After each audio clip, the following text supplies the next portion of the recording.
and it hits me, oh my gosh, this is that triangle. You know, there's explanation for everything that occurred in the Randle incident that doesn't involve aliens at all. It was completely silent. It comes right over our heads. He saw a classic flying saucer really standing in the clearing. He turned over to my father and held his hand, and he looked in his eyes and he said, "We're not alone." Welcome to Podcast UFO for our live show. We're live every Wednesday at 8 p.m. Eastern Standard Time on podcastufo.com. During the show, feel free to participate live in our chat room. And don't forget to like us on our very active Facebook page. Hello and welcome to the show. I'm Martin Willis, your host. We have Alejandro Rojas coming up in just a minute with UFO updates. And after that, we have Kevin Randle, Dr. Kevin Randle, coming on the show. I always enjoy speaking with him, a man of reason. I want to thank all the supporters that help us out here to support the show for $2 or more a month. And you get to hear the whole show, not just the first hour, for free. And to do that, the information's right on our website. We also have a 1 year, yearly payments, and it's a one-time sign-up, and you could just put the link in your media player and go from there. Oh, before I forget, I want to announce that I have reopened the forum. The sign-up trick question is, what is Stan's last name, a repeat guest on the show? Stan Friedman, of course. So it's an easy sign-up to join the forum. And on the forum, there will be questions posed for the guests. Already I have a couple of entries this week for Kevin Randle. So in the forum, I want to get that active again, and I hope you will join the forum.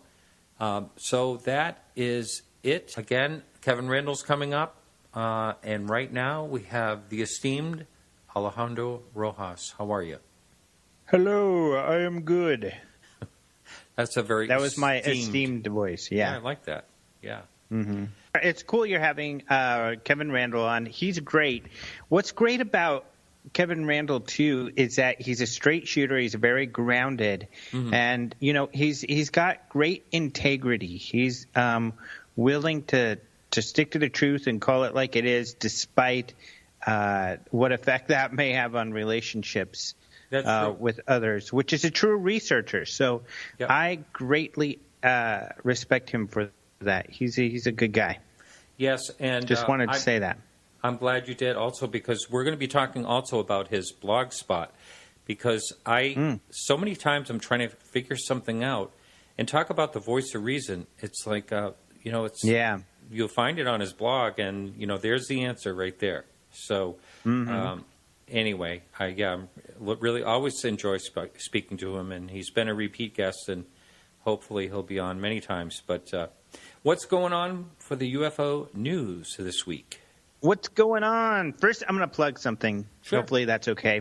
Well, you really liked it, the last Open Minds UFO Magazine video that we did. Mm-hmm. And we did just post a new one on Friday that I think is even better. I mean, the first one's good. I think it covers the Washington, D.C. And 1952 event more thoroughly than perhaps you can see out there anywhere else. But this one goes beyond that to hard and fast just dispel this fallacy that the Air Force tries to push forward, which is that they have no longer investigated UFOs after 1969.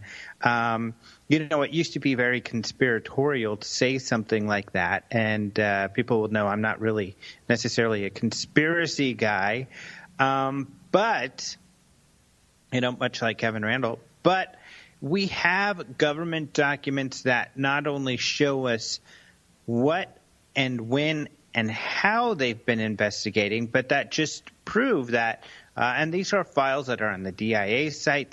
We offer links where you can go see these things. These are files that are out there and show that they've been investigating, and what they've been investigating and how and why I think is terribly interesting. We get into that in this video, and we'll get into that more thoroughly in future videos. But I think people should really like this one. We've got a great response, and I think this one includes information that is not so readily available or known. So I think people will see stuff here that they haven't seen before. So I hope people like it. Yeah, it's exciting. I was so excited to get it out, and I would love for your listeners to go check it out. It's free, and it's on our YouTube. It's on your YouTube, and it's you can access that through openminds.tv, as well as I will put that on my sidebar, and it'll show on all my web pages. So, thanks, buddy. Yeah, all you have to do is just click on it and click the I don't know what you call it, expand button, and it'll just take over your computer. That's how it works. So I have 3 stories here I want to get through, if that's okay. Mm-hmm. The first one is just kind of interesting. This is a guy in New Zealand who had a sighting on September 1. He drew some pictures of it, and which is kind of funny, and I'll tell you why in a minute. But essentially, this was about 9 p.m. on September 1st, and he said he saw this big, bright, glowing ball. It was huge, and he ran and he grabbed his camcorder, and he filmed it, he says, for about 17 minutes. And he said there were 6 smaller craft, maybe even 7, and there was also a red orb beneath this craft, and that these crafts kind of attached to each other, and this whole thing was going on. So he watched it for a while, and he filmed it. He says he got like 5 or 6 really good minutes of video, and he tried to send that to his friends and family, but it didn't work. In fact, he said, some bastard had hacked it, and that's a direct quote. Yeah, and that's what he gets into is that, it's hacked and he couldn't share the video. So if a MUFON person wants to see the video, they're going to have to come to his house because it won't work when he tries to email it to people. Of course, some people have said, well, he's suspicious that somebody's keeping it from getting out, but or, of course, that it was hacked. But it's just kind of a funny, interesting story there. It's probably just too big of a file to go through email. From a Kiwi kid. You're right. Did you know they call New Zealanders Kiwis? No, I didn't know that. We have some listening to the show. Yeah, I'm sure. Yeah, I have. Yes. And it's not a bad thing. They like it. Oh, okay, good. Yeah. All right. Because the way you said it was like, oh, you're offending my New Zealanders. No, they like it. It's cute. Okay, so I will do a shout-out to the Kiwi kids out there. Mm-hmm. So that is what you call them, right? Yeah, Kiwis, actually. I added the kid part myself because I think this person's a kid, so it was a Kiwi kid. Uh-huh. So a Hawaiian UFO story. This is a photograph that was taken in Hawaii on October 23rd, so just about a week ago or so. And they took some pictures, and in one of their pictures is kind of a golden dish-shaped object. So they thought that was weird, and they turned that in. And, typically, if this object was gray or a bird color, I would say it's a bird or a bug. But it is a weird color, and it still could be a bird or a bug. You could see, the person zoomed in to be able to see this object, this beautiful landscape in Hawaii. Funny thing is, it was by Kanoa Bay. I'm probably saying it wrong. But funny thing is, this story's been picked up. Our stories keep getting picked up by the British tabloids, and they don't credit us at all at Open Minds, unfortunately. I must say there's a site, Inquisitor, that picks them up also, but at least they credit us. And I don't mind people picking up our stories and writing about them. It was just nice to say, you got it from Open Minds. But, of course, the British tabloids being what they are, they have to add to it. So if you see some stories out there about Hawaiian UFO base, that's where that stems from, is this story. So they picked it up and they've jumped because, well, and you can't blame just them, although putting that in the headlines is kind of silly. This was also suggested by a UFO person that they spoke with. And unfortunately, they like to talk to people who come up with these wild theories every time they show them a picture, and then they go with that. But yeah, so they've gone so far as to say just because of this picture of a possible cloud or bug, maybe something more interesting. But off of this fuzzy picture, they have determined there is a UFO base. It must be underground. Yeah. Hawaiian Dulce or something. Yeah. Wow. A more interesting picture on the third story is actually of some lights, a light phenomena that is from Italy, and they believe them to be earthquake lights. But the picture is actually not what the story is about. The story is about a research group that is creating a peer-reviewed journal. So they like to use the term unidentified aerial phenomena. That is a term used, it's credited for being coined by essentially NARCAP, which is the National Aviation Reporting Center on Anomalous Phenomena.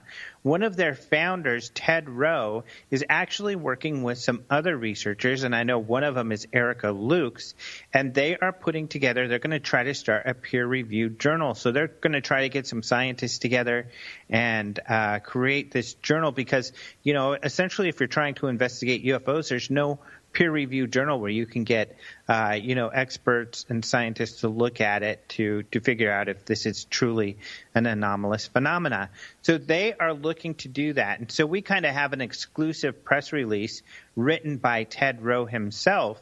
And we posted that on the website to show you what they're up to and how they're going to create this group. So it's really cool. So these Italian potential earthquake lights pictures is one of them that, the type of thing they want to look at. They also want to look at, things like the Hesdelin lights, the Marfa lights, places where people see these lights often, but we don't know what's going on with them. So that's pretty cool. And I should mention that Ted Rowe and Erica Lukes will both be speaking at the UFO Congress coming up here in February. So go to ufocongress.com to find out more about that, or openminds.tv to find out more about all of these stories and about the conference as well. Excellent. Well, thanks so much. I'm going to have to ask, Erica Lukes has been on a number of times, but I'm going to have to get a hold of this Ted Rowe. It sounds really interesting. Maybe I'll get him on the show coming up. You should, yeah. He's a great researcher. I mean, NARCAP, I think, is credited as being one of the most serious and important, I think, organizations researching this stuff. They write papers, and they'll put papers on their website, but they don't seek, attention from the press or otherwise, because really they're working with organizations across the world, like the French UFO organization. They work with aviation organizations and pilots. So they're very careful about their research and how they frame it to make sure that they come across as scientific and professional. And Dr. Haynes, who works with Ted Rowe, worked for NASA for many years. That's where his career was as a scientist. So they're a great organization, and Ted will be talking more about their research. Great. Excellent, Alejandro. So we will be talking to you next week.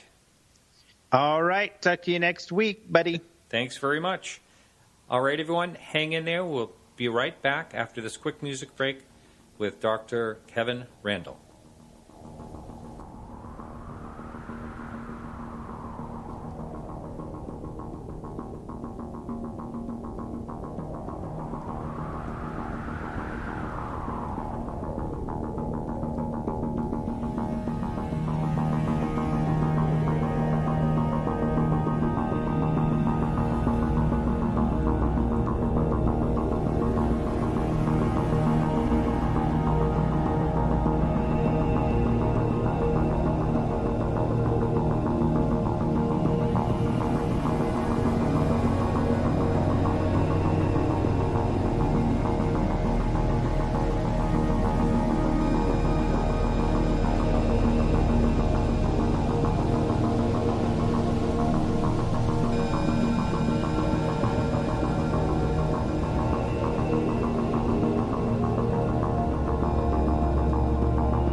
Hello, Kevin.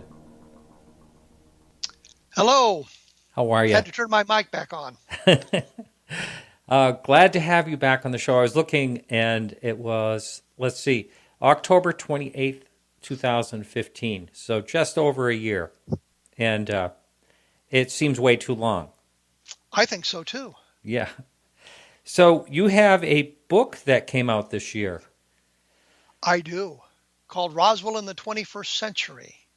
Yeah. What I had done, well, actually, I had thought about for a long time of doing a ultimate Roswell book. Look at all the evidence, look at all the information that I've gathered, look at all the information that's been published and said about the case.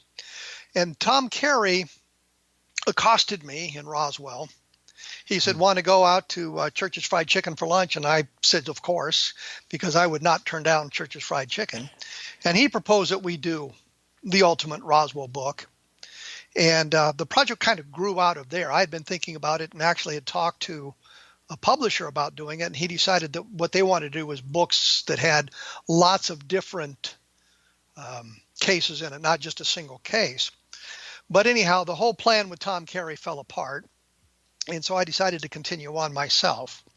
But I looked at everything that I could possibly find to determine what is fact, what is fiction, where we stand today in the case. And as I say to practically anybody who will listen, it'll probably annoy everybody because it doesn't leap to the conclusion that what fell at Roswell was extraterrestrial, but it also kicks the stool out from underneath the skeptics who believe it was Project Mogul. So there's a little bit for everybody in there. There's a little bit in there to annoy everybody. Well, you've been at that particular research project for 30 years? We started, I think Don Schmidt approached me in 1988. And I went to the Center for UFO Studies, and we all talked about what was going on. And we made our first research trip to New Mexico in February of 1989. I had arranged a meeting with Bill Brazel, which turned out that I did it right. I mean, people would call him and want to meet with him, and he didn't want to do it. And I just sent him a letter and said, if you'd like to talk to us, give me a collect call, and we'll chat. And he said, when we got down and talked to him, he said he really appreciated being contacted by a letter, not phoned for an interview. And he said that he had told his wife, Shirley, that if he liked us, he would help us out. And if he didn't, well, he'd just blow us off. And apparently he liked us because he provided us with a great deal of information. But that whole research trip into New Mexico just blew up. We were supposed to meet with Frank Joyce, and he got sick. And I'm thinking, yeah, right. We were set to meet with an Albuquerque UFO group, and they turned out to be wackos. We went down to Roswell. We talked to Cliff Stone, but he really didn't have any insights into the thing. And I'm thinking, this is really not going anywhere. Then we met Bill Brazel, and I said, oh, maybe there's something to this after all. So, yeah, we've been doing all of this since 1989. I don't know how many trips I've made to New Mexico to talk to witnesses, to look at the sites, to do all of that sort of thing, looking in archives and libraries and everything that we could possibly think of that might provide us with a little bit of insight to what went on in Roswell. So I have a great deal of information about it, and have been doing it for quite a long time. Yes. Well, you sort of just, I think I would call it, you sort of just dropped a bombshell, and I can't let it go without asking, did you say that has nothing to do with extraterrestrial? No, I did not. Okay. I said it doesn't lead us directly to the extraterrestrial. Which was something actually I've said for a long time, that if you eliminate all the explanations, Mogul being the latest one thrown up, you really have nothing left. That doesn't take you directly to the extraterrestrial, but it is suggestive of it. And I think that where we stand today, you look at the evidence, the evidence, which is basically testimony. We have very little in documentation, especially official documentation. We have a lot of newspaper clippings that don't take us anywhere. We've had an awful lot of witnesses who came forward who lied about it, and we can point our fingers at any number of them. When all is said and done, is all we have is the testimony, and now a lot of it collected from family members, not even the person who was involved. So the amount of testimony we have doesn't really take us anywhere. I mean, you've got people who talked about seeing the bodies, and there's a couple that seem to be fairly credible, but you have people who talked about the debris and how it was nothing like they'd ever seen before. So that suggests it, but we don't have the thing that you would want to prove it. The Roswell slides last year suggested we may be getting to the point where we have the smoking gun, and as everybody knows, that blew up. So that we're stuck with that sort of thing. Linda Corley did a book about Jesse Marcel Sr. She lived in Houma, Louisiana, where Jesse Marcel lived, and I don't know why anybody who'd ever left Louisiana would come back to it. But I'm sorry, I shouldn't say that. Louisiana is a nice place. She had sat down with him and apparently recorded 4 or 5 hours of interviews with him and his wife and about what went on. And you read her book, which is cleverly called, I think, For the Sake of My Country, and it's Linda Corley, and it's about her interviews with Jesse Marcel. And you read that thing, and Jesse Marcel is saying things that are very disturbing, that suggests maybe he tended to embellish things a bit. And so you begin to worry about things like that. And I mean, if you're looking at this objectively and you read what Jesse Marcel said to Linda Corley, and she's basically provided a transcript of those interviews, you find some disturbing things in them. And you look at the interview that he did with Bob Pratt. We have the transcript for that. The Pratt interview from 1978, 1979, 8 pages, and it's somewhat confusing interview. And there's one point where if you put a comma in, you change the whole meaning of the sentence, and that's the point where Jesse Marcel's talking about how he was forced to bail out of an aircraft that was shot down.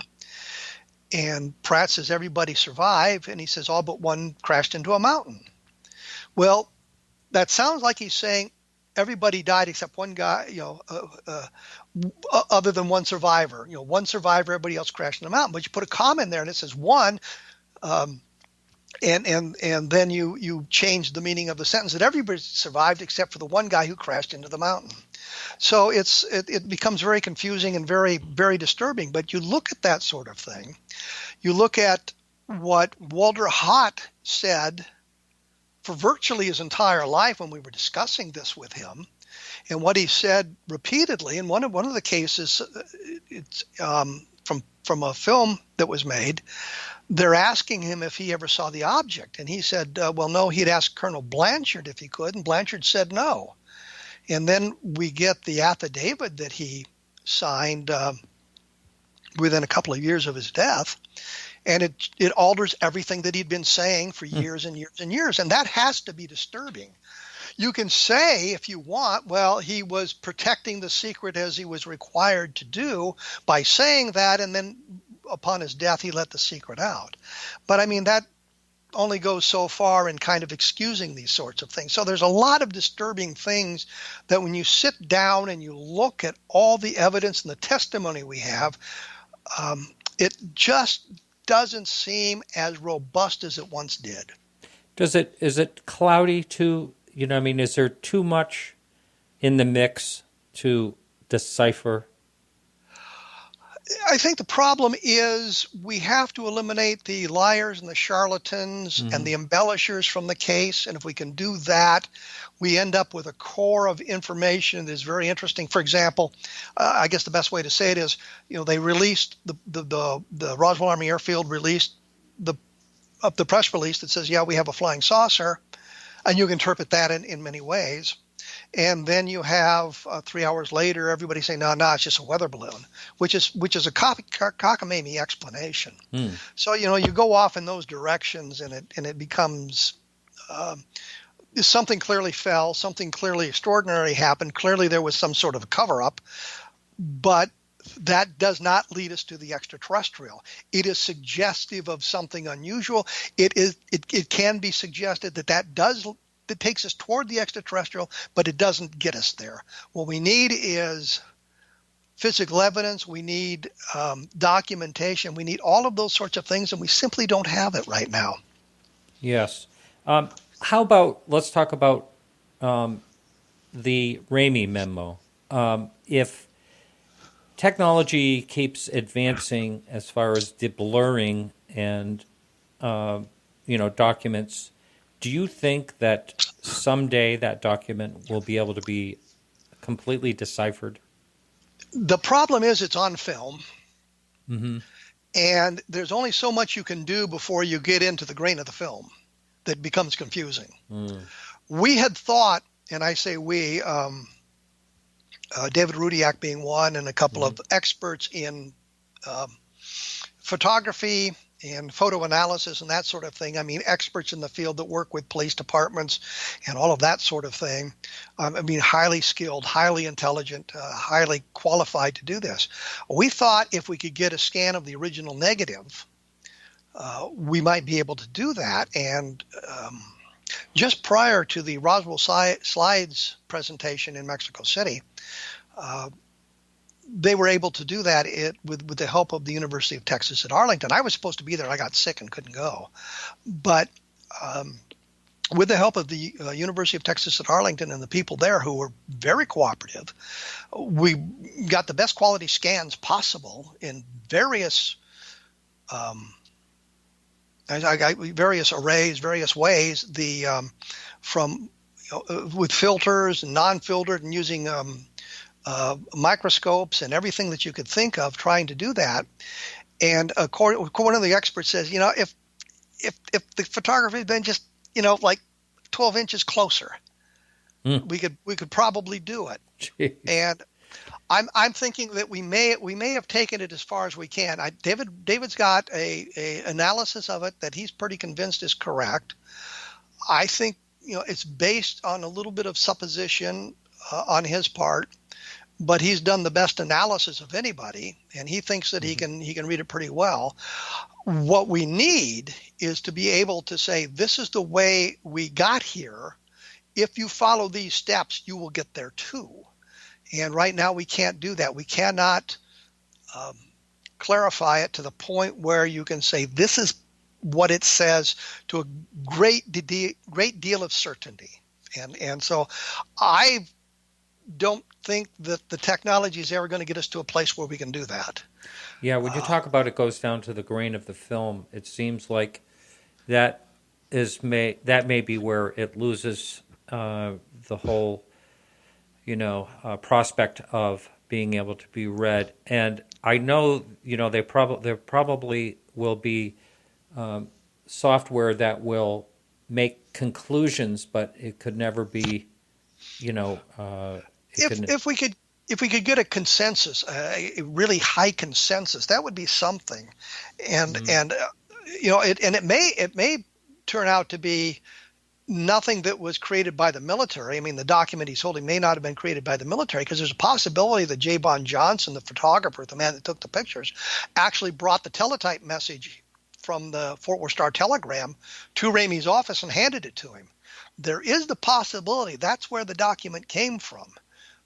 And Johnson said at one point that's what happened. He'd come in and he wanted Ramey to have something in his hand, so he handed him the teletype message, and then he of course repudiated that when he realized that meant it wasn't as important a document as it would have been if it was something off Ramey's desk that might purport to tell us that it was an alien spacecraft.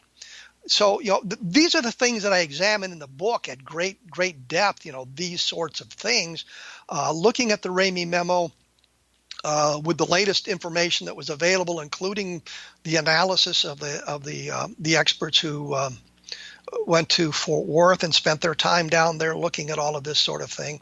So you look at all of that stuff at great depth and try to bring it out in kind of a neutral voice, where I'm not suggesting, yes, this is the truth, or B, this is false. It's, here is the evidence as neutrally and unbiased as I can present it. And I know the skeptics will say, well, your extraterrestrial bias shows through here. And there's others say, well, you've just become a complete and total skeptic. And all I've tried to do is present the information as accurately and neutrally as possible. And I do definitely appreciate that, that you do, that's your approach. Now, in the forum, there's a question you kind of just touched on when you first started on Roswell. And before I ask that question, though, I wanted to ask you, how many firsthand witnesses would you say that you actually spoke with? Oh, good Lord. And there's a question that's kind of difficult to answer, simply because I think some of the people who came forward with what they were talking about really weren't discussing the events in Roswell. They have confused it with something else. There's a guy named Newley, I think his name was, who claimed that he had seen something in the bomb bay of a B-29.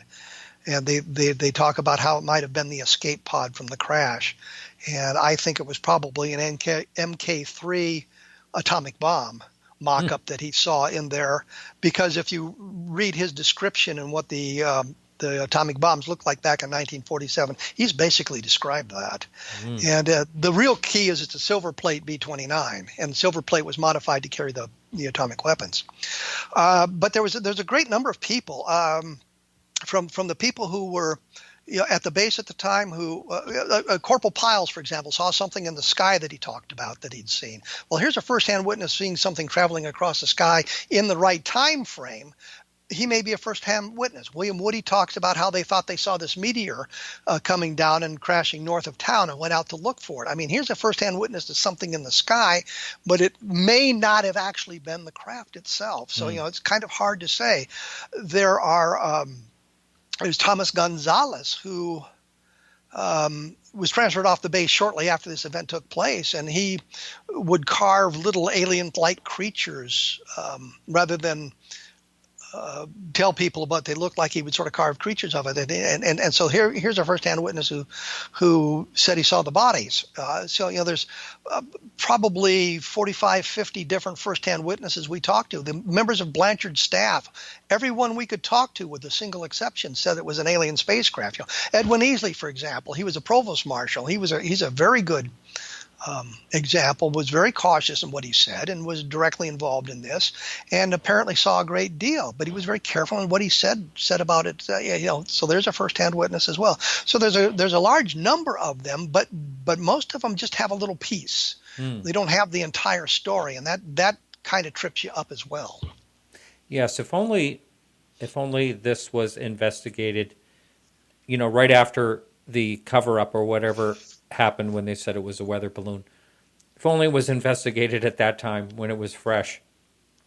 Even a couple of years afterwards would have been great.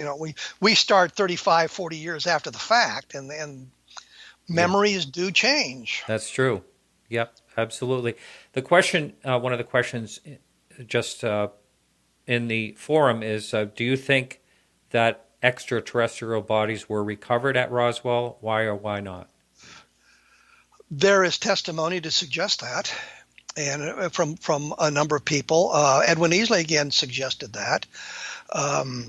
Walter Hotz said so in his later years, but denied knowing anything about them in his earlier years. Frankie Rowe, a very nice lady, talks about what her father saw, and then we get about it's just secondhand testimony. Her father being a firefighter that went out there. And we're trying to figure that out. And we talked to a firefighter who was there, a guy named Smith, I think it was, who said that the fire department didn't make a run out there, but Dan Dwyer, Frankie's father, did in his personal car, because some colonel came by from the base and said they don't need to go out there, that the base was handling it. I always kind of laugh. It's always a colonel. It's never a captain, never a major. It's always a colonel who came out and talked to him. But I mean, there's more firsthand testimony that kind of leads to the idea that there were bodies. So there's evidence of that, but the evidence that we have today is not as robust as it was or what we thought we had 15, 20 years ago. And that's because we've learned so much more about the case, and we've been able to identify some of the people who claim to have seen these things, and it reduces the numbers. At one point, I talked to like 8 people who claimed to have seen the bodies, and it turns out not one of them was telling the truth. Oh, so you get into that sort of thing. Now, what about the group that was the archaeology college class or something? Is that what you're talking about, or is that something else? No, that's something else. The archaeologists were over on the plains of San Augustine, and I think that if there was an event on the plains of San Augustine, it did not take place in 1947. I think the evidence, again, is suggestive that a couple of assumptions were made that weren't valid. And by looking through that stuff, and in the book I go through the entire Plains of San Augustine story about that, which devolved from Barney Barnett's tale. And the tale is not as robust as it once was. The archaeologist's story came through Barney Barnett, and it just doesn't seem to work. We can't find the archaeologists. There was a fellow named Gerald Anderson, who claimed to have seen the archaeologist and claimed to be out on the plains of San Augustine with his family. He was like 5 years old. Oh, yeah. And he identified the archaeologist, a guy named Buskirk. Turns out Buskirk, who was in fact an archaeologist, was in Arizona at the time and can prove where he was. He wasn't there. So, the Anderson connection blows up. The Anderson story isn't any good. It's clearly fabricated. Anderson claimed to be a Navy SEAL, and the Navy SEALs used to have a website with a wall of shame on it, and Gerald Anderson's name was on it for claiming to be a SEAL when he was not. Oh. I think they've since taken it down because I think lawsuits have been threatened, and you lie about being a Navy SEAL and they call you on it and then they threaten to sue you, type thing. I think it's Don Shipley does a thing on the web about people claiming to be Navy SEALs, and he says for every 1,000 people who claim to be a Navy SEAL, one of them is telling the truth. So it's really just horrendous in that respect. So you move away from the plains of San Augustine and the Barney Barnett tale, and you move away from some of the other stories, and we've got some interesting secondhand testimony. The family of Brown, Sergeant Melvin Brown. I've had some communication with them in the last couple of months, as a matter of fact, but it's secondhand testimony. What we don't have, and it's kind of stunning given the era, we don't have letters that mention anything about this that family members would have kept. We have no diaries. We have no journals. We have nothing like that you'd expect if this event had happened. The only diary we have, and kind of proves a point, is Ruth Barnett kept a diary for 1947. It's apparently the only year she did it. Somebody had given her a daily reminder book, and each day she wrote what had happened. And you get into the daily reminder book, and you're looking in July of 1947. There's no indication Barney Barnett was on the plains of San Augustine seeing a crash flying saucer. In fact, he contradicts Gerald Anderson's story of being there on the 5th of July because the diary says Barney was in Socorro buying glass for their windows for the new house they were building. So you get all of this kind of stuff, and it becomes very, very kind of discouraging. When you've got this story, Barney Barnett seemed to be a great story, and now you find a document from 1947, and there's just no indications in it at all about this event. And I know Stan has said, well, if it happened and they were scared and he didn't tell anybody about it, but you go back and you read the testimony of Barney Barnett's relatives. Supposedly at Thanksgiving in 1947, he told the story to people. But there's nothing in the diary from that time either. Well, Barney told us this amazing story at Thanksgiving dinner today about seeing this alien spacecraft. Nothing in the diary to suggest that at all. Wow. Now, what about the deathbed confession that in Florida of the woman who claimed to see the bodies? Well, actually, these aren't technically deathbed confessions, because that's a legal term, and it usually refers to admitting to a crime of some kind. All right. So you know what I mean, though. Yes, we have people who are in very poor health, and they know their time isn't long. I think you're talking about Marianne Gardner. But her caretaker is the one who talked about it. I'm not sure where we're going with this one. There's so many of these things, and they're from Florida, that it just confuses me. But most of the time, it's secondhand testimony at best. And given the way things have gone, I'm just becoming a real pessimist about deathbed testimonies and secondhand testimonies, because there's just so many ways that testimony can go bad. In error. Totally understand that. Now, on the message board, someone's asking if you know anything about Chuck Littell saying to General Blanchard that... Chester Littell. That comes from a book that Robert, why is his name gone? He's a good friend. Oh, my goodness gracious. I had that happen the other day. Someone was asking me, and I couldn't remember a friend's name. I hate when that it's happens. Robert Hastings. Robert Hastings. Bob Hastings. Sure, yeah.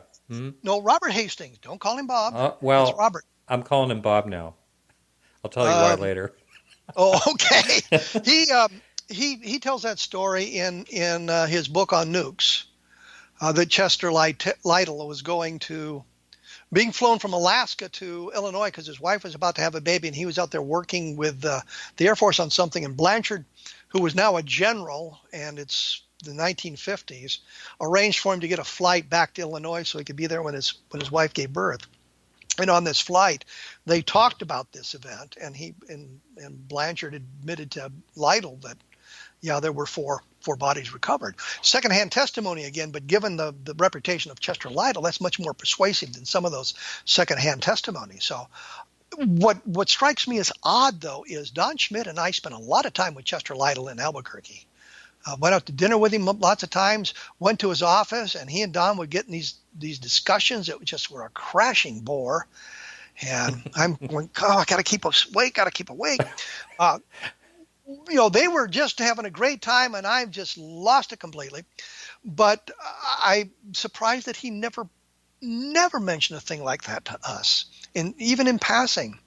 But that's just the way it was. Maybe he just became more comfortable with Robert because Robert lived in Albuquerque at the time as well. So it's a very interesting story. You have to remember it's secondhand, but it comes from a very credible individual. So he wouldn't be making it up. Mm-hmm. And there's other testimony. Art McQuitty, who had been the editor of the Roswell Morning Dispatch. And this is the thing that just kills me. Back in those days, there were 2 daily newspapers in Roswell, New Mexico, for God's sake. There's like 7 people living in town, and they got 2 daily newspapers. But he was the editor of the Morning Dispatch, and he said that he was at some kind of testimonial dinner that Blanchard attended, and they were seated next to one another, and they got back onto the Roswell case. And Blanchard kind of admitted to him that there were bodies involved. Another secondhand testimony, but you're getting into the idea that Blanchard did kind of spread that story around a little bit. So you wonder why Blanchard would say anything about it if it wasn't true, and B, that why either one of these people would say that, especially Chester Littell, if it wasn't true. So. Now, it makes me wonder, you're talking, we're talking so many years after. I wonder what things are going to be viewed at, that is, if we never find out the truth in 100 years from now, what's going to be left of Roswell? Roswell will be just like a fantasy story or something. It makes you really wonder, doesn't it? Well, a myth from the Old West type of thing. And this is the problem that I've had with the case. At one time it seemed so robust, and it seemed there was just so much going on, and we've just seen so much of that collapse. We had the alien autopsy nonsense that didn't help. We had the Air Force reinvestigating. Actually, the Air Force didn't reinvestigate the Roswell case. What they actually did was survey different government agencies to see if they had any documentation about Roswell, which really isn't quite the same thing as reinvestigating the case, and came up with this Project Mogul nonsense. So we've got all of that, and we may be at the point where we may find out what it really was. If it wasn't extraterrestrial, we may find out what caused the reaction in Roswell in 1947 that it got. What sort of thing happened at that time that created this story, and that as we got into it, and I say we as UFO investigators, starting with the original researchers got into it, how we kind of morphed it into a spacecraft type thing. Even though that suggestion was out there, I think Frank Edwards did something in his book, Flying Saucer Serious Business, in 1965. He mentions the Roswell case and a crash. He got nearly every fact wrong, except it was Roswell, and there's a discussion of a UFO crash. But it sort of morphed into this big story, and we were lucky that we had a list of literally 1,500 people who were at Roswell in 1947 that we could go to and see what they might have heard or might have to say about it. But we may find out what really happened if it wasn't alien. We might find out what caused it, and say, well, it was covered by they felt they had to do this for whatever reason. I can't think of what it would be. Here we're moving into nearly 70 years after the event. What possibly could have happened? What possible secret could it be? What possible terrestrial explanation could it have that we couldn't be told today? It's not like anybody who was involved in it is still alive to be punished or anything like that. If there's a legitimate explanation, we should have it by now. And so I say in the book, you look at that, and Sagan says extraordinary claims require extraordinary evidence, and I look at the other side where Sherlock Holmes said, when you've eliminated the impossible, whatever is left, no matter how improbable, must be the solution. Well, at this point, we've eliminated all the other answers. There is no other answer. Can we prove it was extraterrestrial? Absolutely not. Doesn't mean it wasn't. Just means we can't prove it. But there is nothing else that explains it as far as I know right now, this minute.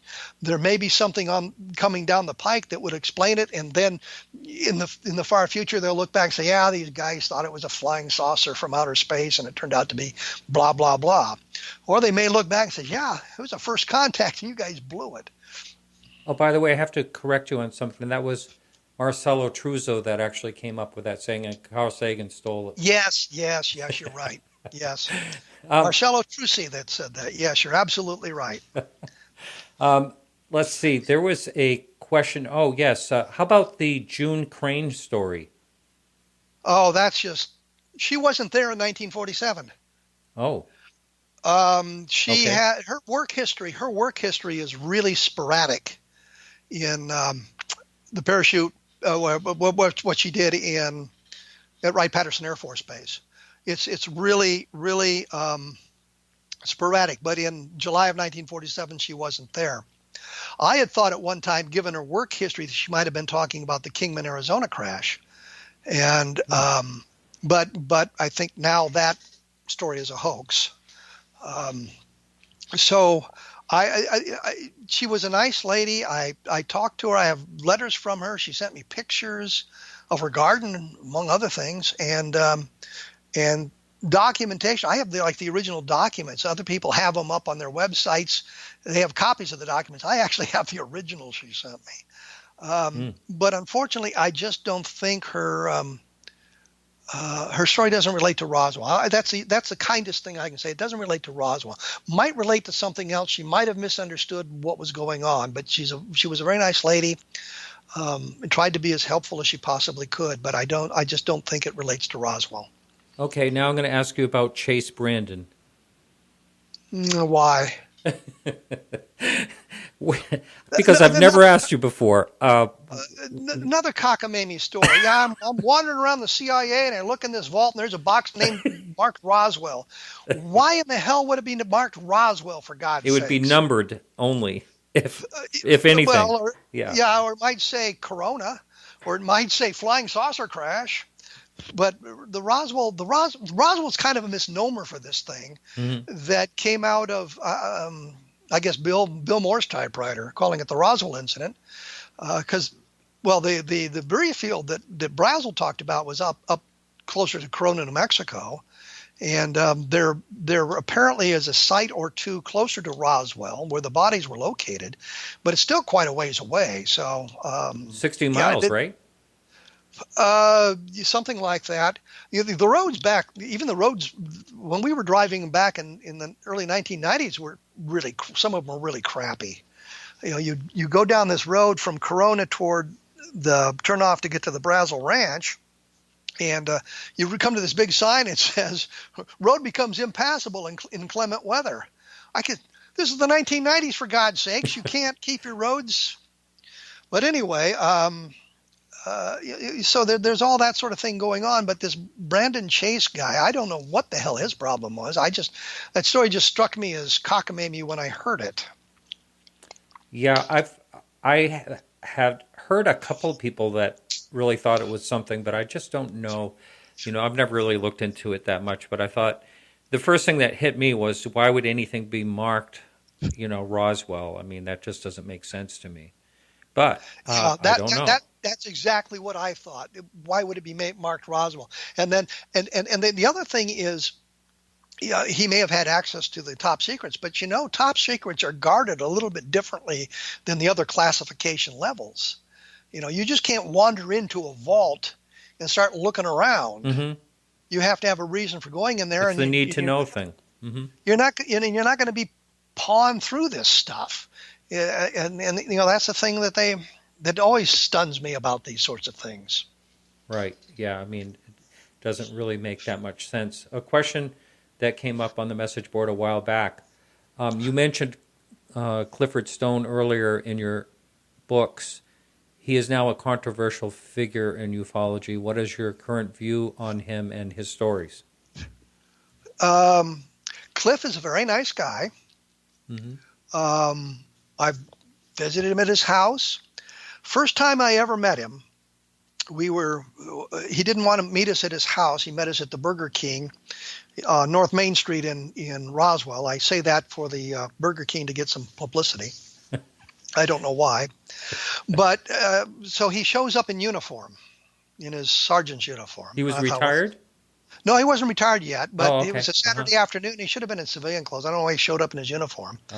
And he takes us to his house. I'm thinking, well, this is really stupid because his name is in the phone book. So, I mean, anybody wants to find him, look him up in the phone book. So he takes us to his house, and we go inside, and we're sitting there. He says, I gotta go.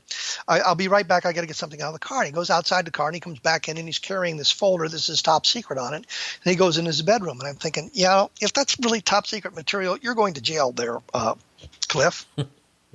Because, A, you're not protecting it properly. I'm not sure if you've got a vault in your bedroom, but I'm betting you don't. And I'm not talking about a safe. I'm talking about a vault. Top secret material requires a vault. When I was an intelligence officer, although cleared for top secret, we didn't have any top secret materials that I had to store. I had a safe that weighed like a ton, but it's not a vault. Across the airfield from me was the refueling wing, and they had access to top secret material, and they had a vault.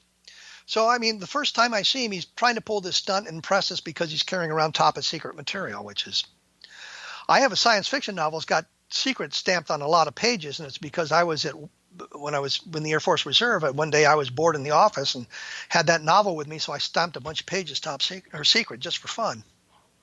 I think it's The Moon is a Harsh Mistress by Robert Heinlein. Anyhow, Cliff spins a lot of stories.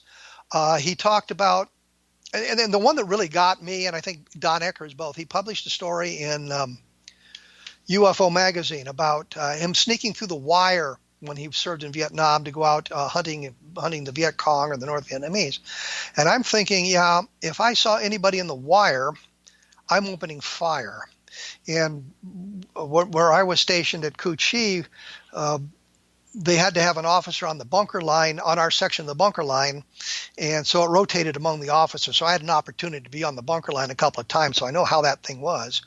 And you see anything in the wire, you open fire. And I remember one night, I didn't do it, but one of the other guys did. They opened up on this thing that they saw on the wire because they'd never seen it before. And the next day they found out they'd just shot up a South Vietnamese grave that had been erected some 500 meters away from the base camp. You know, it was something new, and they thought that it was something they needed to engage. So, I mean, he tells those stories, and that just ruins his credibility. Remember when the alien autopsy came out, he said, yeah, he'd seen the film. Oh, I didn't know that. Wow. Oh, yeah, that was a big deal. He said, yeah, I saw that film. I didn't see it. I saw it when I was doing this and this and the other thing.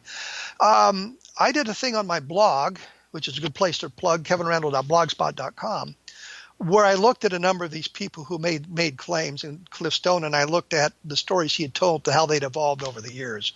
So I don't find Cliff credible in what he says, but he's a nice guy, and I enjoy talking to him. Yeah, he seems like one of those people that are just plain nice.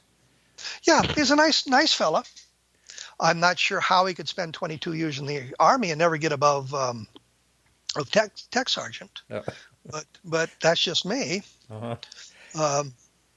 You know, I mean, he moved into these senior NCO grades, but he never made master sergeant. He never made command sergeant major or sergeant major or command sergeant major. So, you know, of course, people can point to me and say, well, you spent 22 years in the Army or the military, and all you got was to lieutenant colonel. Why didn't you get fired? I can explain that. I spent a lot of time as a warrant officer, people. But, but I mean, you look at those sort of, he's a nice enough fellow, but he just tends to embellish his stories and put himself in positions where he couldn't possibly have been. Okay. Now, I'm going to ask you a question, and this might be hard to answer for you, but what is your gut feeling about what happened at Roswell, going back to that? I'll tell you what I'd like. I would like it to be alien. I'd like it to be extraterrestrial. I fear it's going to turn out not to be. The evidence, like I said, the evidence is not nearly as robust as it once was. I think I've talked about this on my radio show, too, a little bit. Just to let the listener know about your radio show, too. Yes. I have a radio show on the X Zone Broadcast Network called A Different Perspective, cleverly titled it after my blog. It airs on Saturday nights the first time at 9 p.m. Eastern time. It's on the network, and there's a satellite feed. Usually I end up with a link. And so it's up on YouTube, and I should have the link for today's show, which was interesting. I talked to a guy who actually had been an officer in Blue Book at the end of Blue Book, and so that was kind of interesting. Wow! And the links usually show up. Like Thursday or Friday, so you can listen to it through YouTube. Just a different perspective by Kevin Randle, and for your listeners, if you go to the X Zone, it's xzbn.net. If you go to their website. There's voting for your favorite radio host, so vote for me. Rob McConnell is, you know, he's leading. He's got like 5,000 votes, and the rest of us have like 200. So vote for me if you get a chance. But and we went off on a tangent there. I know, and I interrupted you. Sorry. Yes, and I'm not sure where we were going at the time. There was someone on your radio show you had mentioned. Well, we had talked about. We've talked about the Roswell case. I had Don Schmidt on talking about the slides and other things that he has done as well. But we kind of talk about where the case stands today and where we all kind of fall in the perspective. I believe Tom Carey believes absolutely it was extraterrestrial. I think Stan Friedman believes absolutely it was extraterrestrial. Don, I think, is not absolute. He pretty sure, like 90% sure, but there's always the possibility, and I think I fall a little bit further down the continuum, down towards 75% or something like that. Yeah, I think it's extraterrestrial. We just don't have the evidence to prove it. Now, another question on the forum is, do you think that we are being visited by extraterrestrials, and what makes you come to your conclusion? Yes, I do. And the reason I do is things like level land, the sightings where we had the UFO interacting with the environment, stalling the car engines. You had witnesses at 13 separate locations, as near as I can tell, independently reporting the same thing of their car engines being stalled. That's a very, very robust case. I look at the Socorro case, and I vacillate on that one simply because you can say, well, it's single witness. It's just Lonnie Zamora, but he's very credible. And but there's hints that maybe others saw things too. But we get into the secondhand testimony. Richard Holder was a range officer at White Sands at the time, and he kind of investigated. He was one of the first guys on the scene, Captain Holder. And he wrote a report, and he said that the 3 people had called the police about the same time Lonnie Zamora was seeing the object in the sky, and they reported seeing the thing too. But the police didn't bother writing anything down. You don't have the names. They didn't write it down in their logs. But apparently the dispatcher told Holder this within hours of the event happening. So there's some interesting testimony that suggests others saw it in the sky, but we don't know who the hell they were. We don't know anything about what they saw. They just called the police, and the police didn't bother to write anything down, which is kind of annoying. But there's a very, very good, solid case. There's some cases like that.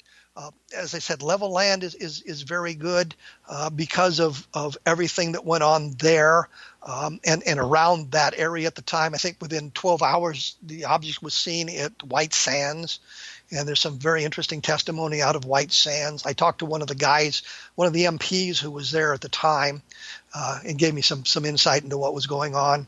So there's some solid cases like that. So I think visitation is taking place. I don't think it's nearly as frequent as it's been suggested in the UFO community, but I think it's taken place. Now, speaking of White Sands, there's a video that shows this object crashing that's like glowing bright. Are you familiar with that? Yeah, it used to be on my website till YouTube changed all their rules, and they won't let you play it anymore. No, that seems incredible it's a missile to me. Yeah, but it's a missile that went astray. But how could it be glowing like that? You're seeing the back end of it. You're seeing the fire, the flame of it. It's a missile that went astray. I think it's well documented. And in fact, I talked to the people at White Sands about that when the video first hit a number of years ago. And this is really kind of neat. And I talked to them, and they had pretty much the documentation showing that it was a missile that misfired in some fashion. That's so disappointing. I know. I hear you. Here's a message. By the way, I would like to take calls. So if anyone wants to call in, this is how I'm going to work it. Is I will accept your call. In other words, you'll be on hold. You just can't talk until I introduce you. In other words, you call in to the number 603-967-4030. I'm not going to interrupt our guest, but when he gets done speaking, then I will introduce the caller. So if anyone wants to call in, that is 603-967-4030, or you can Skype in, and that's Marty Willis, MartyWillis. Either way. Another message on the forum is... Go ahead. Let me interrupt you one thing. Does anybody care that the score in the World Series is tied 1-1? I'm glad this isn't a show during the election. That's for sure. I don't plan to watch the election coverage because it's going to be annoying. Yeah, I said I'd never bring up politics, but I did see a great bumper sticker today, and it said, Giant Meteor 2016. Let's get it over with. Well, I've got my plans to go to Canada. I don't care who wins. I'm just going to Canada. Yeah, they need to build a wall Yes, a lot of Americans will be escaping so across the border. Won't go out. Never mind people coming in. Okay, it doesn't matter who wins. I'm gone. Yeah, I know. I'm staying in the United States. It's pretty sad. Yes. I wish they had a thing, none of the above, but they don't. In Nevada, on some of the ballots, they actually have that. Oh, really? Wow. Yes, and I was thinking the same thing. And I was thinking, I'm not voting for anybody in this election. I'm voting against somebody. Yeah. True. I'd like to support somebody. I just can't. Yeah, it's tough. Okay, the question on the forum is, and by the way, I mentioned this earlier, if anyone wants to join the forum, it's a real easy sign up. I'm trying to get that restarted. With the incredible amount of surveillance aimed at opposing countries with radar detection and spy satellites, do you think that UFO craft are also being monitored, recorded, cataloged somehow if they enter our airspace? I would think so. But, we used to argue, and quite a few years ago, that, the flying saucers aren't seen on radar. Of course, that turned out not to be true.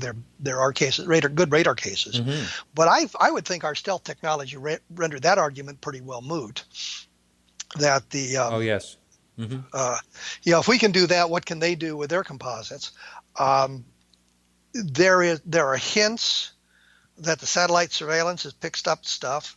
There was a program, and I forget the name of it, a number of years ago, where they were monitoring the sky with cameras just to detect meteors and that sort of thing. So the cameras were going all the time, on a preset cycle, and they would gather the film, and then they would look through the film to see if they could find any meteors or any anomalous phenomenon going on. And the UFO community, and it may have been the Center for UFO Studies, or it may have been Fund for UFO Research, or a combination of both of them, had convinced them when they were done with the film to give it to them so they could look for flying saucers, for UFOs.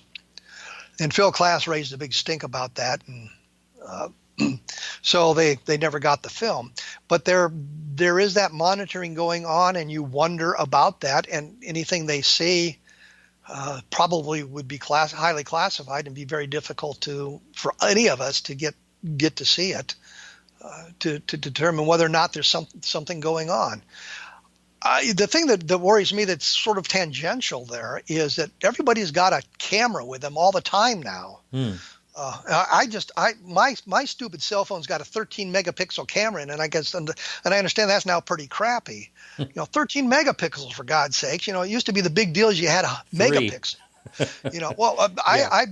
When I went to Iraq, I had a camera with a 1.6 megapixel, which is about the best you could do. My stupid phone's got a 13 megapixel camera in it. I've got a new camera, and it's got a 26 megapixel in it. But anyway, the point simply is everybody's got a camera with them. Why don't we have any really nice UFO photographs at this point, taken from multiple locations at the same time, so we could triangulate and get the size of the thing and the height above the ground and all of that? We just don't. You would think we'd have some of the documentation like that, and we simply don't. And it may be because everybody's walking around looking at their stupid phone and not in the sky, so they wouldn't see it if they was hovering right above their heads. But I mean, the point simply is we don't have that kind of robust testimony, and it kind of worries me. There was a meteor that fell. It really didn't fall. I should take that back. There's a picture of it over the Grand Teton Mountains, but taken in like the 1960s. And from what I understand is the thing hit the atmosphere and glowed for a while and skipped off and back into space. But I mean, a huge daylight meteor over the Grand Tetons. I know that there's at least 4 pictures of this thing that was taken at the time in movie footage. And I'm thinking, why don't we have any UFO photographs like that? Well, of course, the thing was like 50, 60 miles in the sky, so it was seen over a much wider area than if something's at like 20,000 feet or 15,000 feet. But we just don't have anything like that, and that kind of worries me immensely. I got to tell you, I've heard people say this, and I understand it totally because I had a sighting, and that is, I never even thought of taking a picture, and I think that you're mesmerized, and it's like some people are always ready to take a picture. Ray Stanford, you had on your show, he never leaves home without a camera or a video camera with him, and has been doing that for years and years. And now we all do it because we take our cell phones with us. Yeah, but I don't. I would think of it now, but I don't know. I can understand why people don't think of taking a picture because you're just saying, "What the heck is that?" I mean, you get kind of blown away when you have or at least I was. And I can understand that from a certain point of view, but there's got to become a point where you have that sort of a case with multiple witnesses in multiple locations with photographic evidence. And we just don't have that. Level land, you look at that and you say, well, we've got the craft interacting with the environment. There's a possibility that there was a landing trace, as a matter of fact. But that wasn't discovered until like 50 years later, they didn't discover this landing trace, but people started talking about it. That had kept it secret all this time. But I mean, here's a case where probably none of those people had a camera with them. So even though here's a good question. Would the if it's stalling your car engine and your radio, could you have taken a picture with your cell phone? Because your cell phone is operating on electricity as opposed to being mechanical like a camera would have been back in those days. But I mean, a lot of people didn't have cameras; they didn't carry them around with them. And special location. But in today's environment, you would think we would have something like that, and it just hasn't shown up yet, and that is disturbing. And that's kind of the thing. We were talking about the Roswell case with the diaries and the journals and the letters and stuff. You would think somebody would have written something down, right? And we'd have that, and we don't, and that's very disturbing. When you look at it from that point of view. Does it mean that Roswell was an alien? No. Does it mean something didn't fall? Absolutely doesn't mean that. We know something fell. It was in the newspapers, for crying out loud. They went out and picked it up. We just don't know for certain what they picked up. A lot of people believe, like we said, it was extraterrestrial. I don't. I worry about that, but we just don't have the kind of robust cases you would expect in today's environment. And it may happen. I do wonder too why there's not. And as soon as you see a really good video, the first thing you think of is CGI or, it's some type of fake. Now, I mentioned this story a number of times on this show, probably 2 or 3 times at least.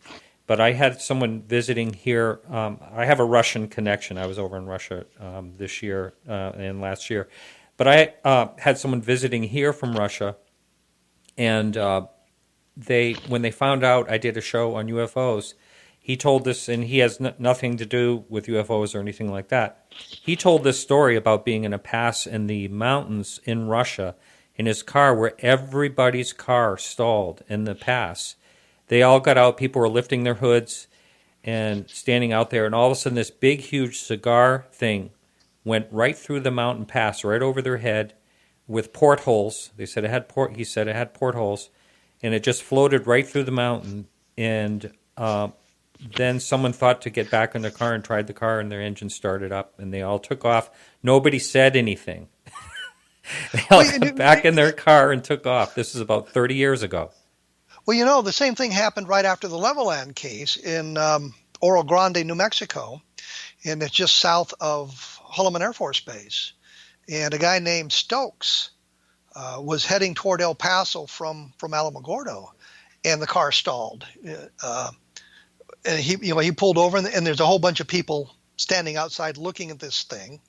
Stokes got burned by it going by, and then the thing disappeared, and they all got in their cars and drove off. And he gave the names of 2 people he thought, and they could never find those 2 people as additional witnesses. But it's the same sort of thing.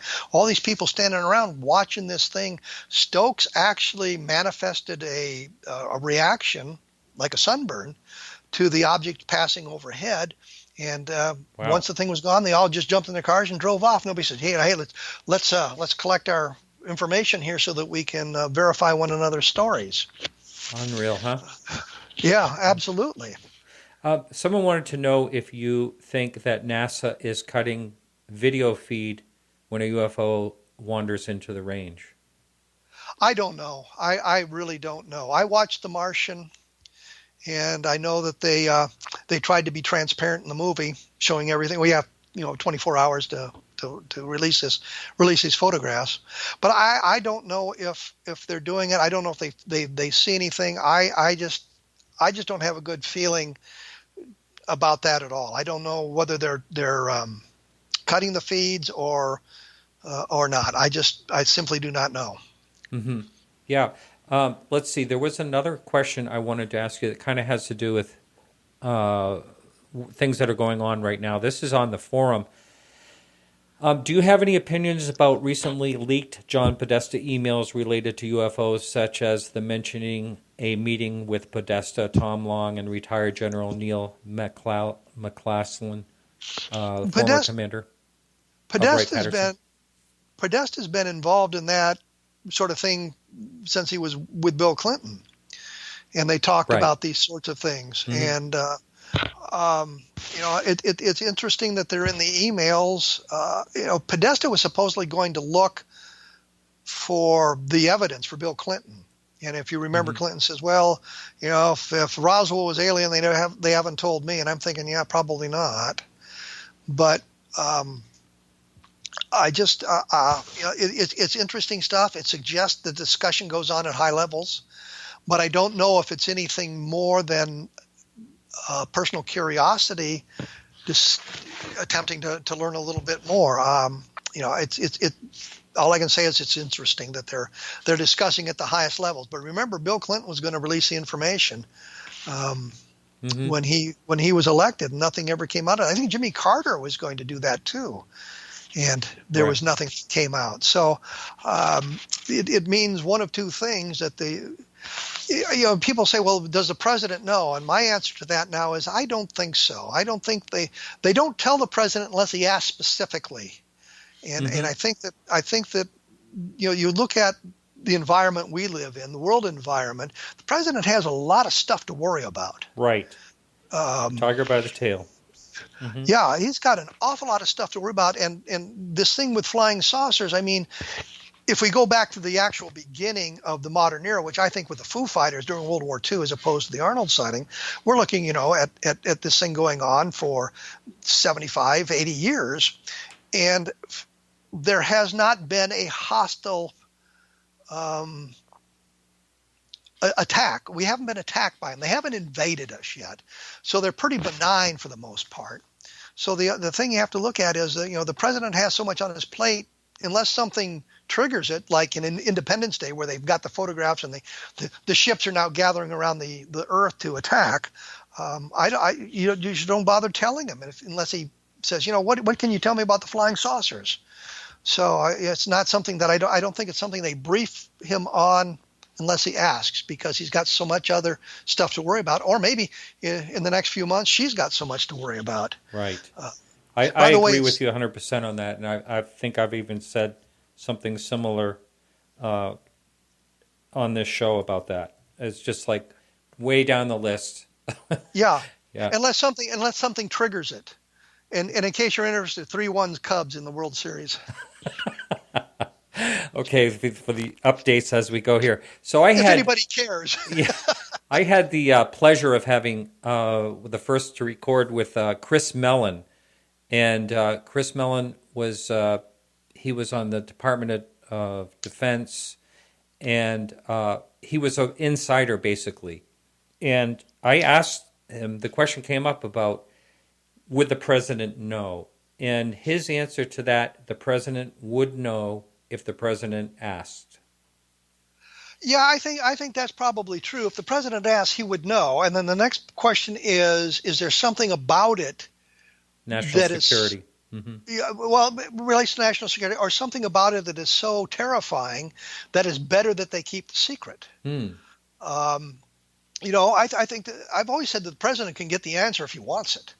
And I'm thinking, okay, I'm president, and I get my leader of the NSA in. I said, what can you tell me about flying saucers? And he says, well, Mr. President, I'm sorry, but that's highly classified, and you can't know. And my next sentence to him is, you're fired. Get your deputy in here. He's got the power to learn it. You don't give me the answer I want, you're fired. Or an answer, you tell me this, you can't know because it's classified crap, you're gone, you're history. But so the president can find out if he wants to. And I think part of the problem is not necessarily he doesn't want to, it's just he doesn't have a need to find out because he has so much else to deal with. Yes. And I mean, you look at the world today with everything going on. President Obama's got so much to deal with. The last thing on his mind is going to be, are there really flying saucers?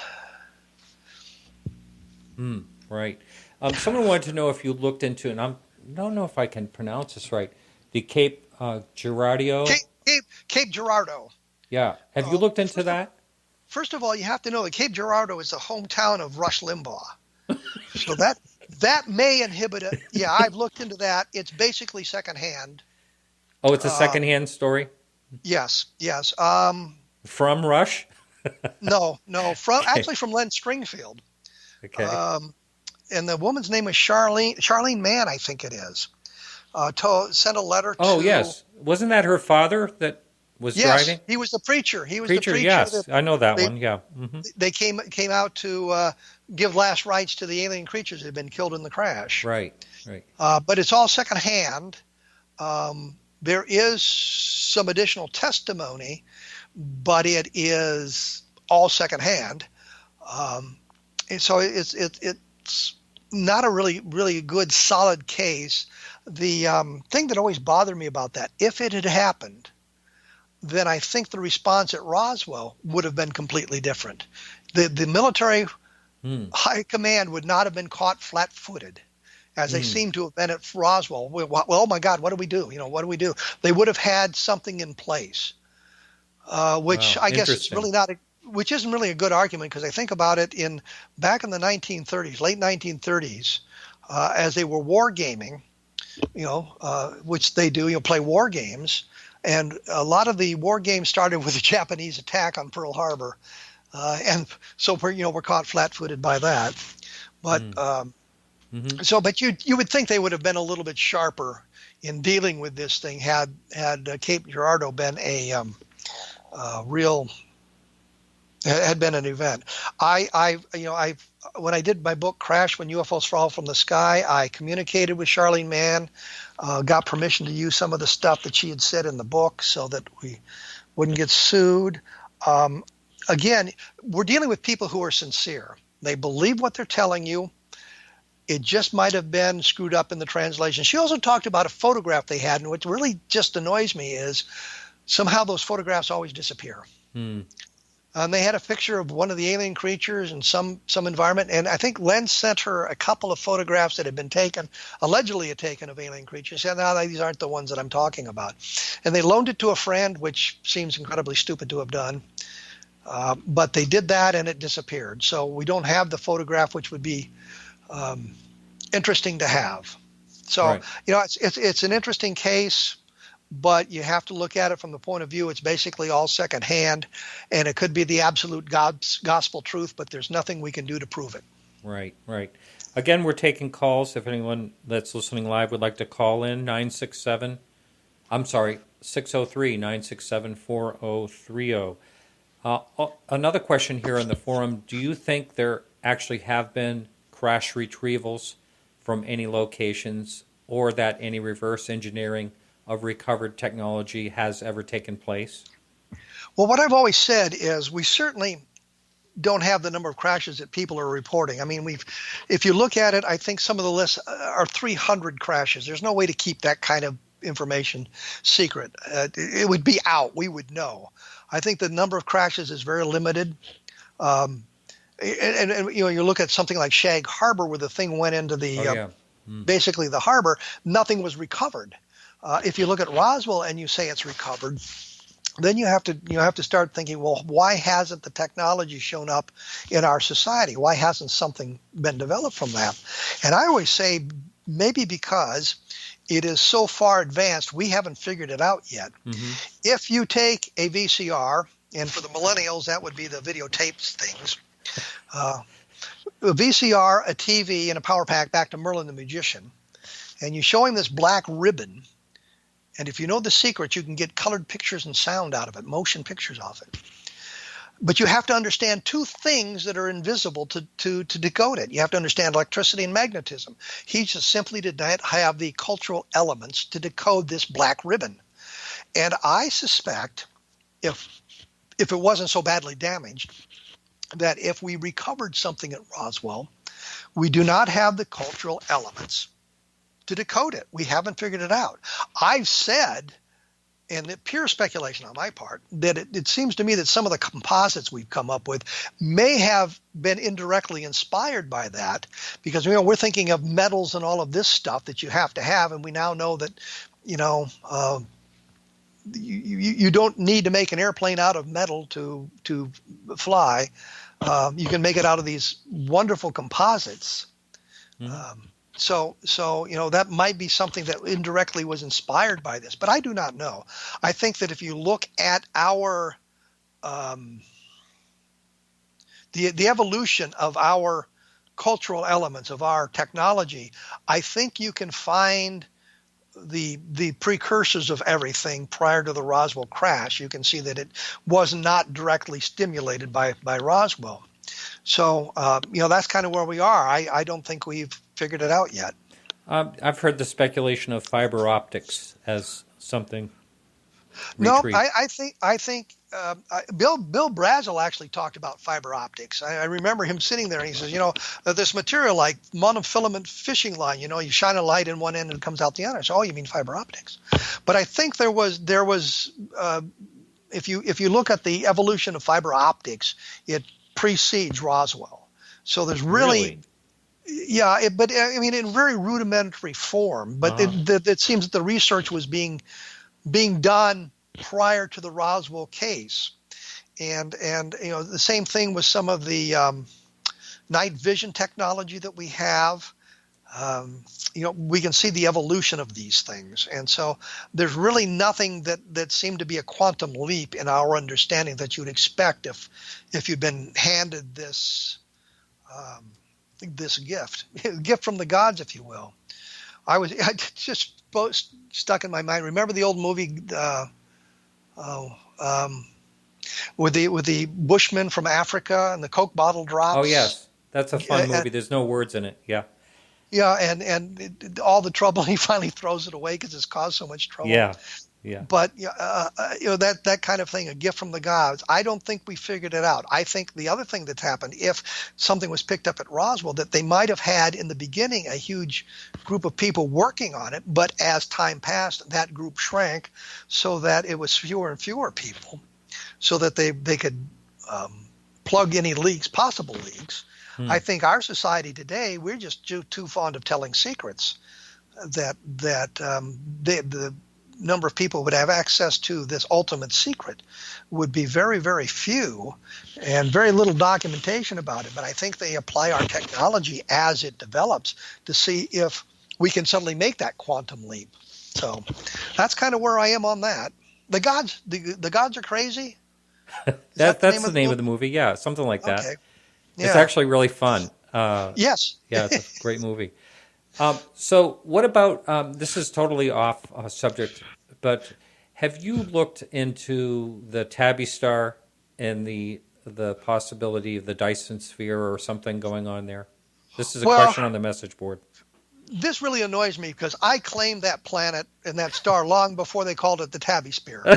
I said we should call it Randle's World, but nobody picked up on that, so I lost out there. That's interesting. It's very interesting. And we really don't have any information that suggests it might be an alien construct, but that's one of the theories they're working on. I also saw something not too long ago that they'd received signals from like 234 stars that could be intelligent. And the reason I remember 234 is because the battalion I was with in Iraq was the 234th. So the number stuck in my mind. But so we've got that, and there's the wow signal.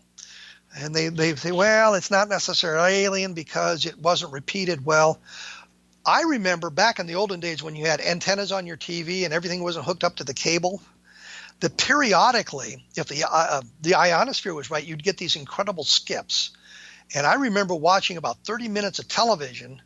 I'm living in Iowa, and I'm watching a TV station in Florida. Just because of the atmospheric. So I've got an antenna, and I'm watching this TV show. And of course, it's never repeated, so there are obviously no TV stations in Florida. But the point really is, they've got all of this sort of thing going on. So I think we're very close to identifying some sort of alien civilization, however far away it might be. And that might be one of the points where they are able to say, yeah, this obviously is an alien construct. But right now, I think the evidence is not conclusive. Yeah, absolutely. Someone just tried to call in, and for some reason, this has happened before. I was not able to add the call, so I apologize for that. So I'm going to take back. I'm going to recant calls for now, unless you want to try Skype. And if you want to try Skype, it's Marty Willis. This is the Skype name for that. Yeah, it's awful. It's awful hard to understand that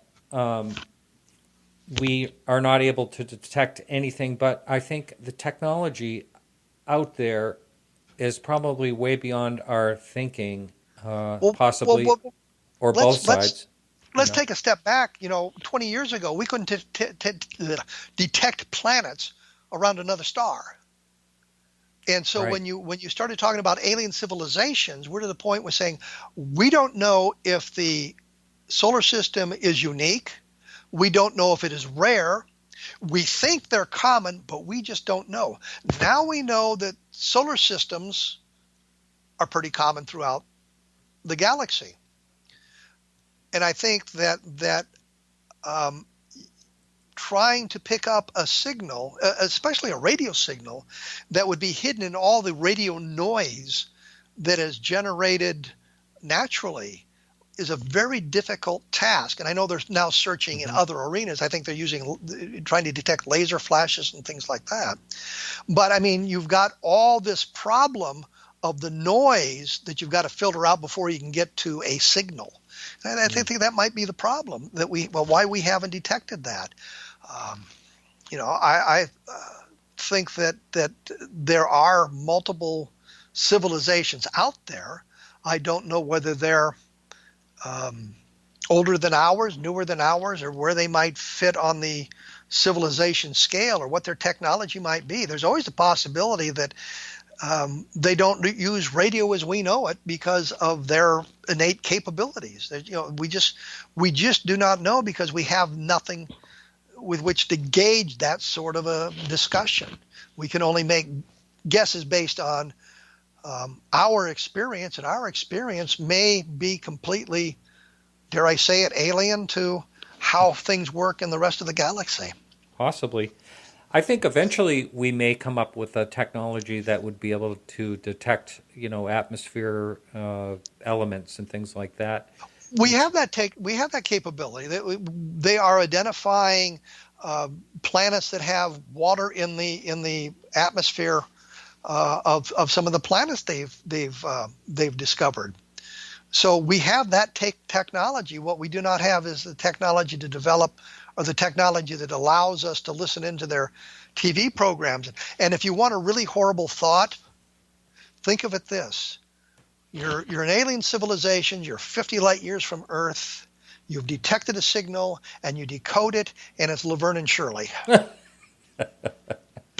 For the millennials, that's an old TV show. Yeah. I'm trying to think of something as stupid that the millennials could relate to. The Big Bang Theory? No, that's kind of clever. Yeah. That's the only. I don't watch TV. I haven't had a TV since 2007 or 8. So. I follow the monkey philosophy. If you remember the monkeys, they were talking in Pleasant Valley Sunday. The guy so serene he has a TV in every room. I try to follow that philosophy so I don't have to be too far away from entertainment at any time. And if I can't get my TV working, of course I can access HBO on my phone and my iPad. So, I've got it locked in here. Okay.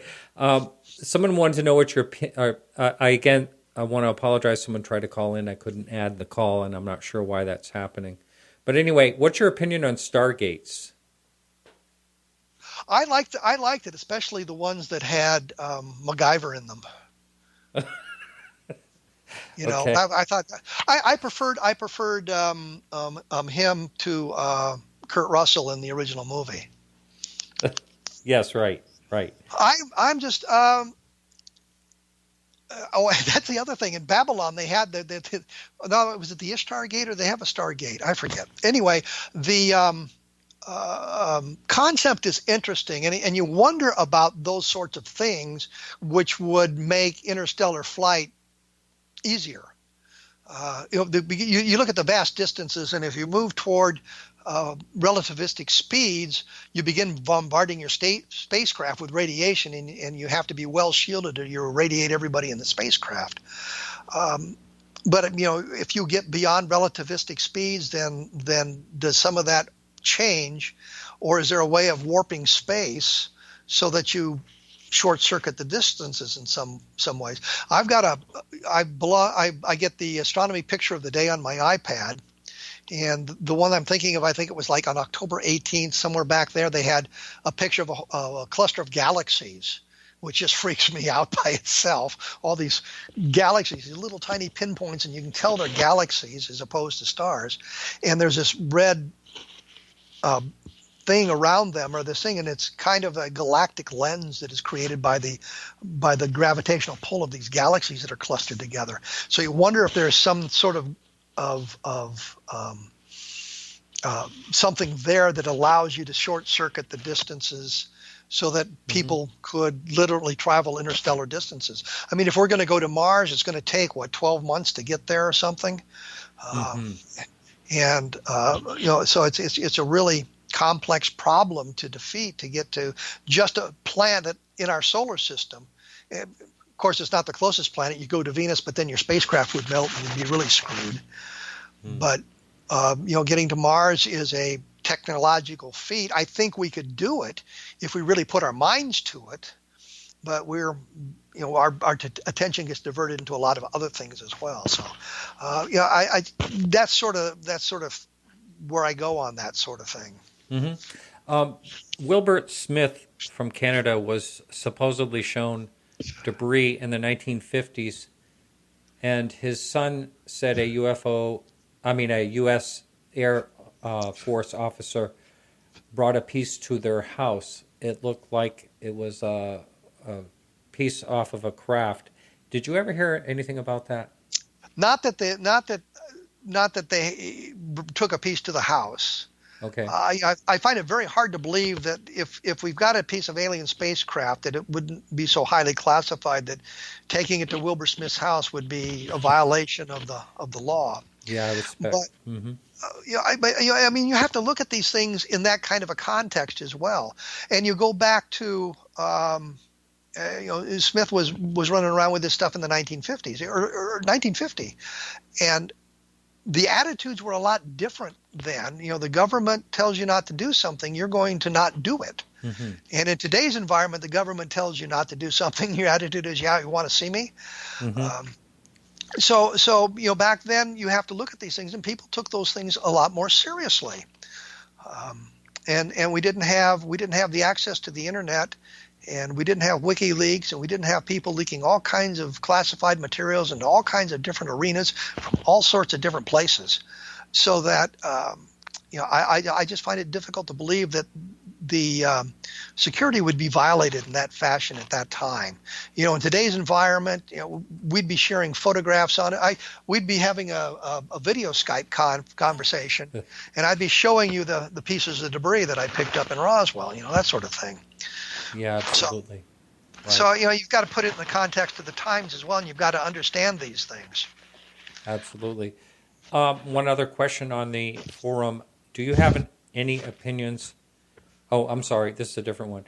Do you think there are efforts underway by the government, I guess the U.S. government, to do at least some kind of partial disclosure? If so, what form do you think that disclosure might take?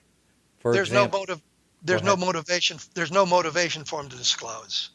Yeah, I agree. I don't think we're going to get disclosure until the things land in New York City and Central Park and say, yeah, here we are,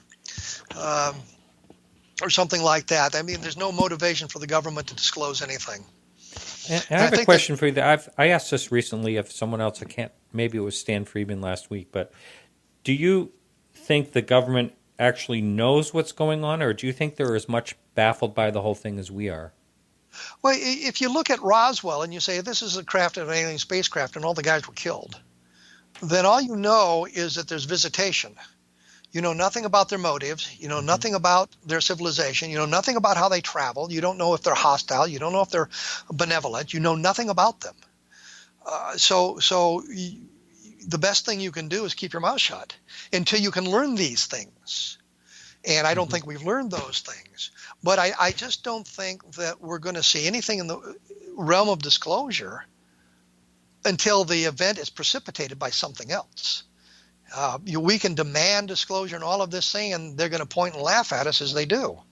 I think the closest we may have come was in the mid-1990s, and we had a lot of discussion going on in the Roswell case, and I think that scared somebody because that's the only reason you would think that they would say, well, we've got to respond to these Roswell stuff, and the Air Force pretends to investigate Roswell when, in fact, all they were doing was looking for documentation in other agencies. But we just don't really have any power to force disclosure, and I think it's going to take the aliens to force it by doing something that is so extravagant that there's no way to bury it. If Roswell was a real UFO crash, they picked probably the best place they could do it to keep it hidden, given the location, given what the base at Roswell did, given the scientific work being done throughout New Mexico at that time. They picked the worst place for that to happen because there was so many ways to bury the information. If it had happened in New York City, if it happened in Denver, Colorado, if it happened anywhere else, they probably couldn't have buried it as well as they did. Right. Yes. A question up on the message board. What do you think about possibly they could be called disinformation agents, Jim Oberg especially?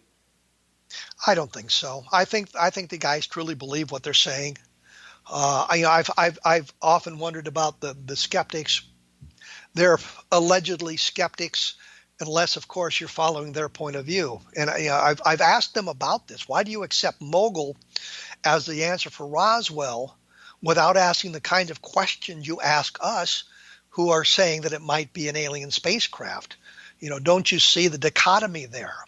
And so I don't think Oberg's a disinformation agent. I think he just believes that he has the right answer. I'm not sure why they believe they have to protect the flame of knowledge the way they do. They're keepers of the flame. But I don't think they're disinformation agents. I think if there was ever a disinformation program, it's been closed down long ago because we do it to ourselves. Mm-hmm. And all I have to do is look at the alien autopsy again.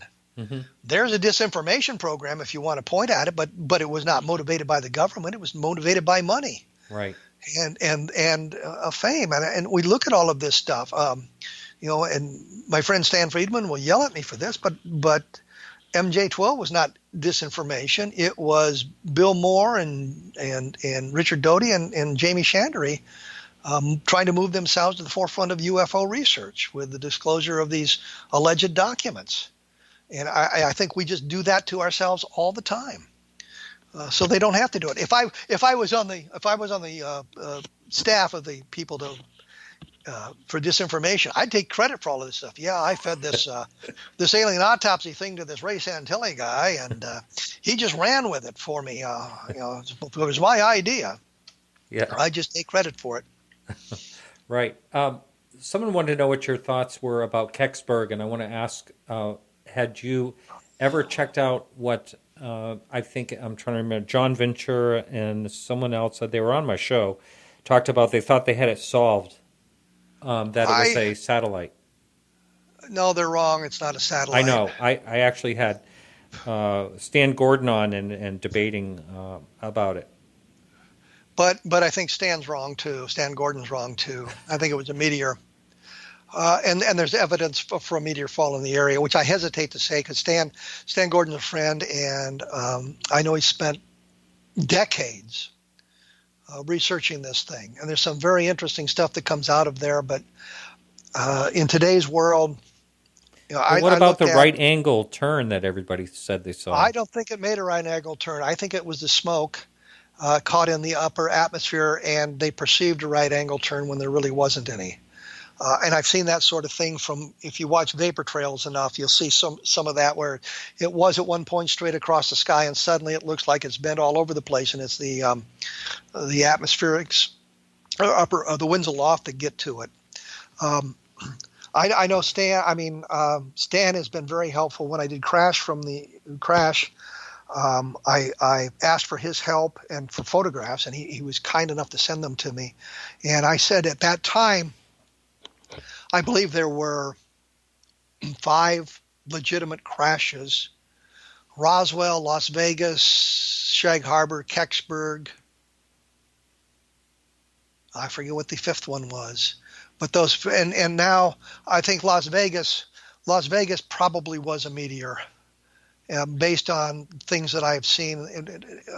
At one point on my blog, I had from YouTube a video compilation of meteor falls, and you look at these meteor falls caught on video. I say videotape, DVD or whatever, captured digitally, and you see the things as they break up. It begins to look like you've got a cigar-shaped craft with windows on it, and if you just catch a glimpse of that, that's going to be what your mind perceives.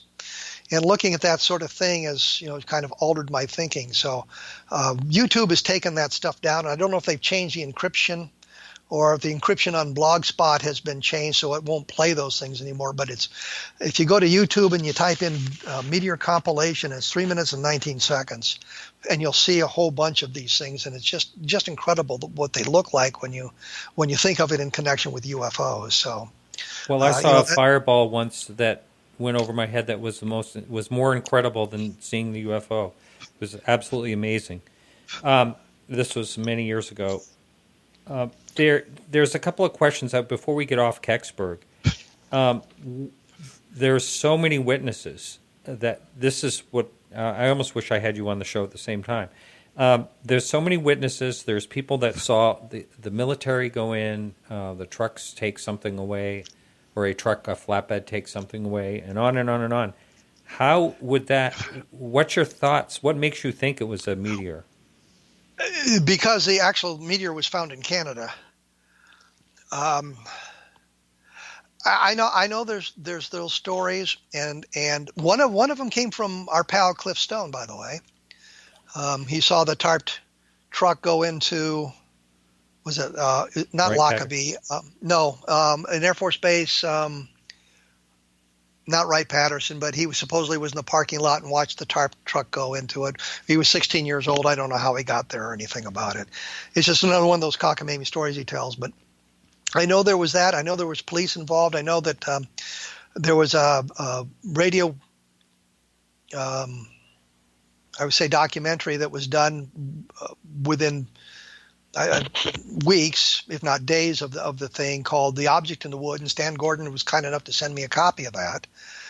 So you've got police officials talking about, and the police officials are out there and that sort of thing. So there's a lot of this stuff going on.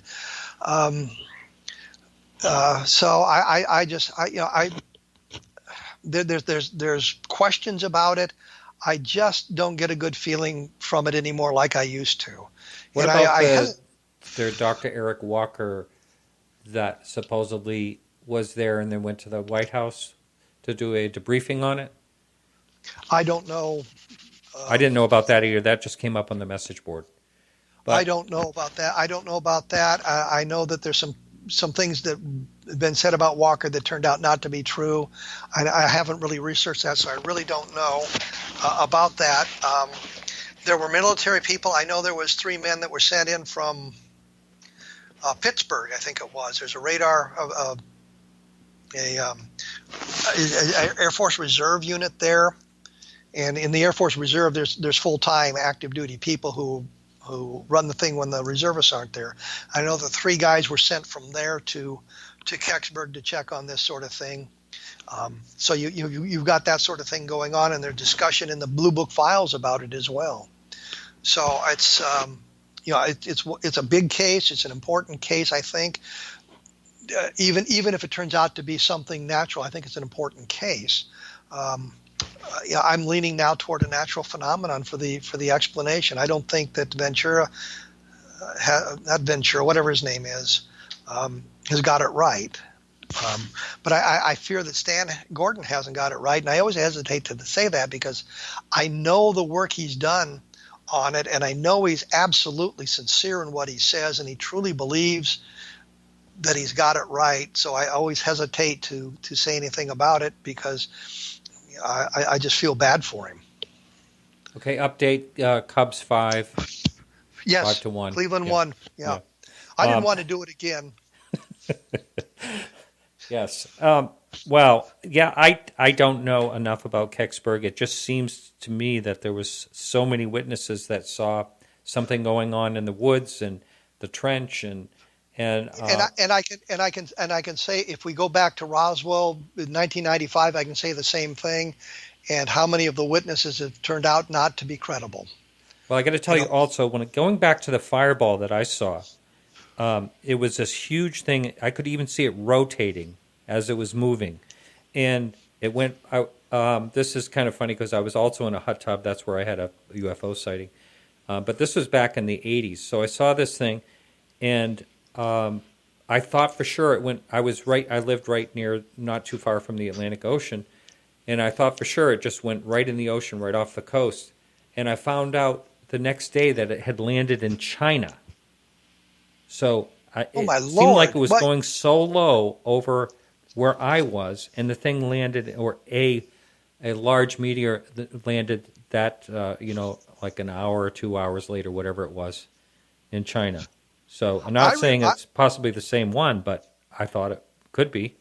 I saw a beautiful meteor when I was a paper boy in Cheyenne, Wyoming, delivering the papers, and looked up and saw the thing going over the top. And it seems to be sort of an aqua green, and it broke into 4 parts. I saw it break up and then go out and then flame out. And I mean, it was such a stunning sight. It stuck with me all these years. And it allowed me to say Cheyenne, Wyoming as well. Wow.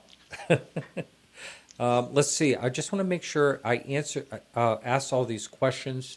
So I want to talk now. We only have about 6 or 7 minutes left, but I want to talk about your blog because many times I have tried to look up information for myself just to see how credible something was, and I find you have written a blog on it. You've written, how many blogs have you written? Lots of them. Yes, this thing goes back to a decade. Wow. And the first year there wasn't a whole lot. And last year I did 123 entries. And I know the entries are longer than they're supposed to be on a blog, but it's my blog and my rules, so I do what I want. But as I go through it, we've done a lot recently on Socorro, and that sort of came up on my radio program when I had Ben Moss and Tony Angiola on the program talking about Socorro and what was going on there. And so I've done a number of blog postings on that, and that's what led to Ray Stanford being on the program. And we ended up with Rob Mercer, who ended up with some of these files. Well, that's how I ended up with the Project Blue Book guy on my show today, named Carmon Moreno, and he was it's a picture of him standing behind Quintanilla. How old is he now? He must be fairly old.